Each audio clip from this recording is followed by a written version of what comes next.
হে আমিরুল মুমিনিন, এই ব্যক্তি আমাদের পিতাকে হত্যা করেছে। আমরা এর ন্যায় বিচার চাই। আমরা প্রাণের বদলে প্রাণ চাই। জনাব, অভিযোগ সত্য, তবে আমি খুন করার উদ্দেশ্যে তাকে মারিনি। আমার প্রিয় উটটি তাদের বাগানের পাতা খেয়ে ফেলায় বৃদ্ধ পাথর মেরে উটটিকে হত্যা করেন। আমি রাগে পাগল হয়ে যাই, তাই আমি পাথর ছুঁড়ে মারলে সেটি বৃদ্ধের মাথায় লাগে এবং তিনি মারা যান। আমি ইচ্ছা করে তাকে হত্যা করিনি জনাব। তুমি নিজের ইচ্ছায় হত্যা করো বা না করো, ইসলামের বিধান অনুযায়ী তোমাকে মৃত্যুদণ্ড গ্রহণ করতে হবে।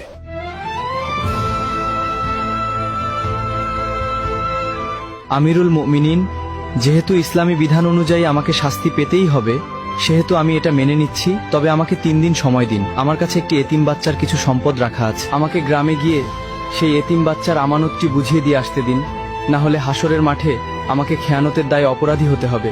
দয়া করে আমার এই আর্জিটা রাখুন জনাব।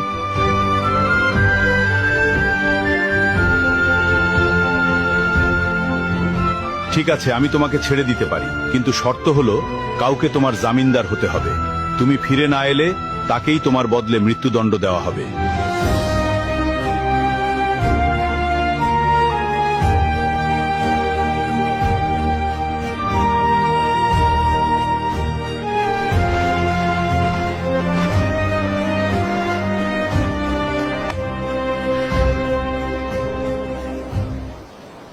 হে আমিরুল মুমিনিন, আমি ওর জামিনদার হব।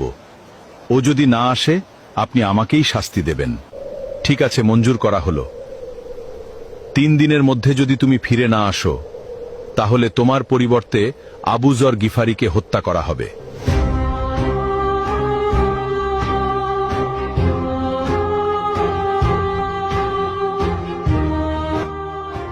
ভাবতেই অবাক লাগছে, সম্পূর্ণ অচেনা একজন মানুষের জন্য আবু যরনের মতো এমন মহান সাহাবী নিজের জীবন বিপদে ফেলে দিলেন।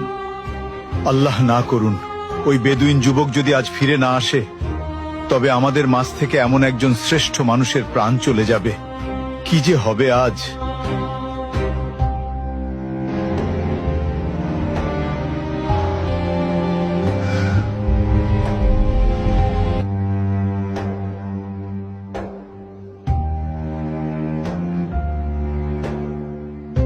ওই লোকটা যেহেতু 3 দিনের মধ্যে আসতে পারেনি, সেহেতু আবু যর গিফারিকেই তার পরিবর্তে হত্যার আদেশ দেওয়া হলো।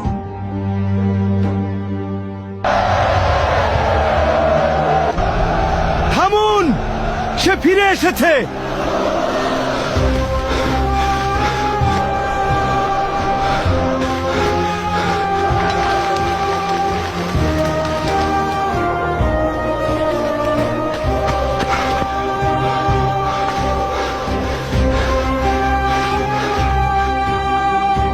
কি ব্যাপার, তোমার আসতে এত দেরি হলো কেন?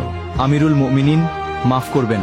রাস্তায় যদি আমার ঘোড়া পায়ে ব্যথা না পেত, তবে যথাসময়ে আসতে পারতাম। বাড়িতে গিয়ে আমি একটুও দেরি করিনি। বাড়ি পৌঁছে গচ্ছিত আমানত ও ঋণ পরিশোধ করি। তারপর বাবা, মা এবং নববধূর কাছে সব খুলে বলে চিরবিদায় নিয়ে মৃত্যুর প্রস্তুতি নিয়ে মদিনার উদ্দেশ্যে রওনা দেই। এখন আমার জামিনদার ভাইকে ছেড়ে দিন আর আমাকে মৃত্যুদণ্ড দিয়ে পবিত্র করুন, কেননা কেয়ামতের দিন আমি খুনি হিসেবে আল্লাহর সামনে দাঁড়াতে চাই না। তুমি তো পালিয়ে গিয়ে নিজের প্রাণ বাঁচাতে পারতে। মৃত্যু নিশ্চিত জেনেও কেন ফিরে এলে? আমি ফিরে এসেছি কেউ যাতে বলতে না পারে এক মুসলমানের বিপদে আরেক মুসলমান সাহায্য করতে এগিয়ে এসে নিজেই বিপদে পড়ে গেছিল। আর আপনি কেন এই অপরিচিত লোকের জন্য নিজের জীবন বাজি রাখলেন? আমিরুল মুমিনিন, কেউ যেন বলতে না পারে এক মুসলমান বিপদে পড়েছিল অথচ কেউ তাকে সাহায্য করতে এগিয়ে আসেনি।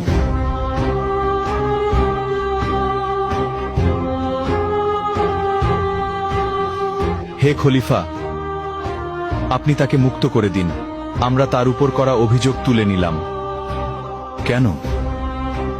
তোমরা তো বিচার চেয়েছিলে। কেউ যেন বলতে না পারে এক মুসলমান অনাকাঙ্ক্ষিত ভুল করে নিজেই স্বীকার করে ক্ষমা চাওয়ার পরেও অন্য মুসলমান তাকে ক্ষমা করেনি।